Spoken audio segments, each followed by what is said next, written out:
Well, Australian agri-tech innovation platform AgriFutures Grow Ag is an online marketplace that bills itself as the home of agri-food tech and innovation.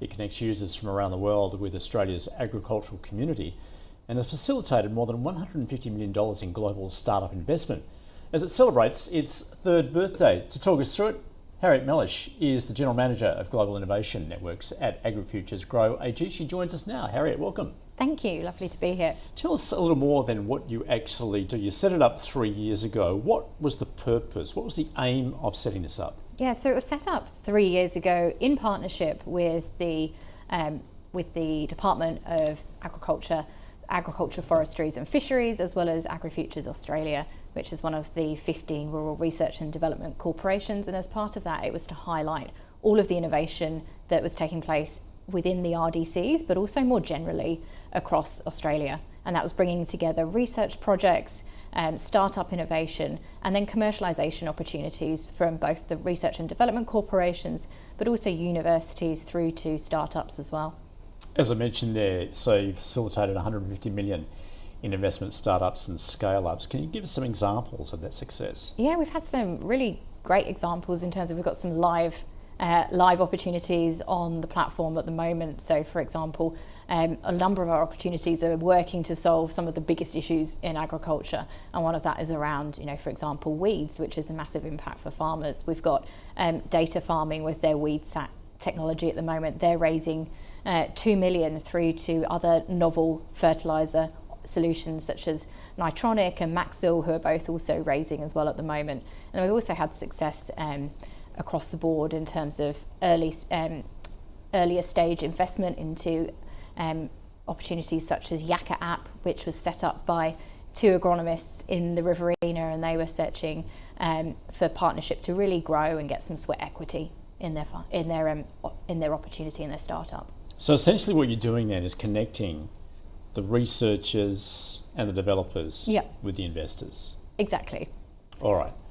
So why is Australia a, dare I say, fertile ground for this then? What is it that's particularly attractive from an investor point of view?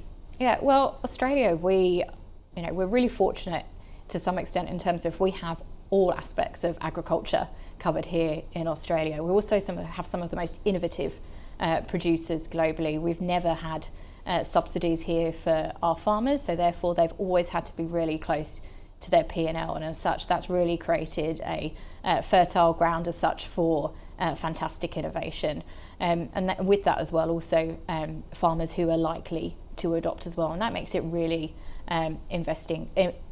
attractive for investors. So are you seeing much interest then from offshore?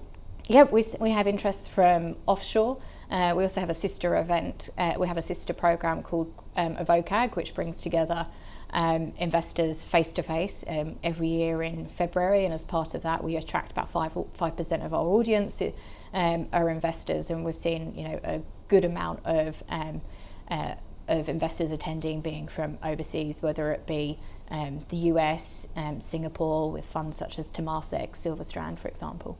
How much of a focus of this is on food security as well as the challenges posed by climate change?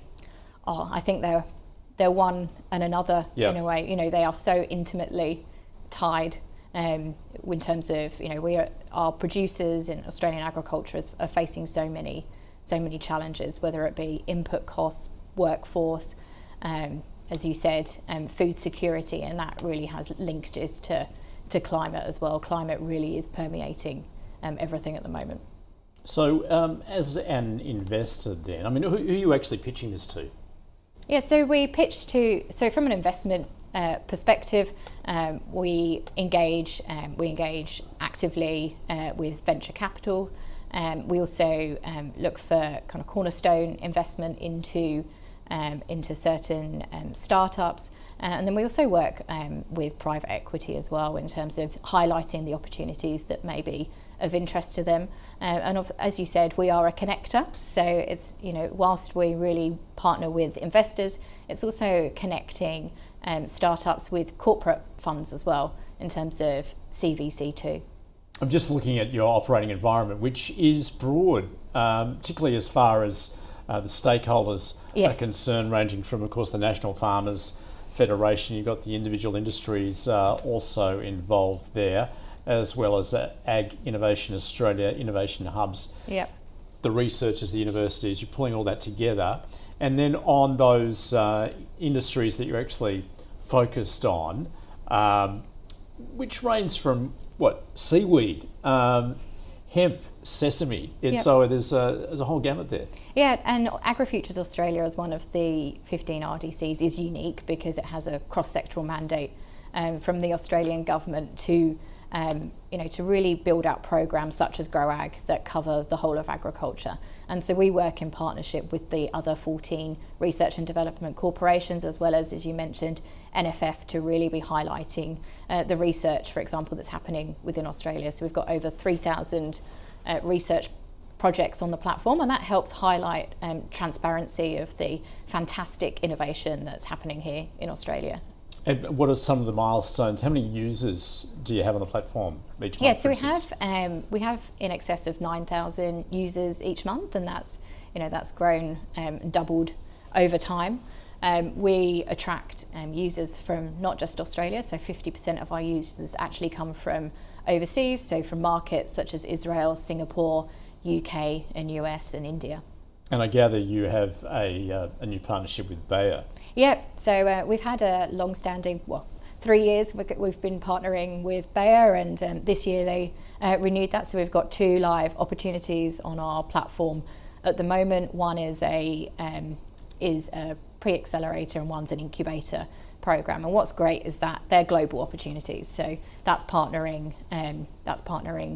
with their headquarters in St. Louis. And that's an opportunity for a startup, whether they be from Australia or globally, to then go into a wet lab over in Woodland in California. So Harriet, I see the platform has more than 3,000 projects listed, 350 funding opportunities up until now. Yep. How do you measure success? What does that look like then? Yeah, so it's we always look to measure our impact, and that's really through several ways, as we said, in terms of the funds that we're facilitating. We also look at the number of deals that are done, as well as obviously users as well, and engagement on our platform. Harriet, thanks so much for joining us on AgriFutures Growing. Thank you.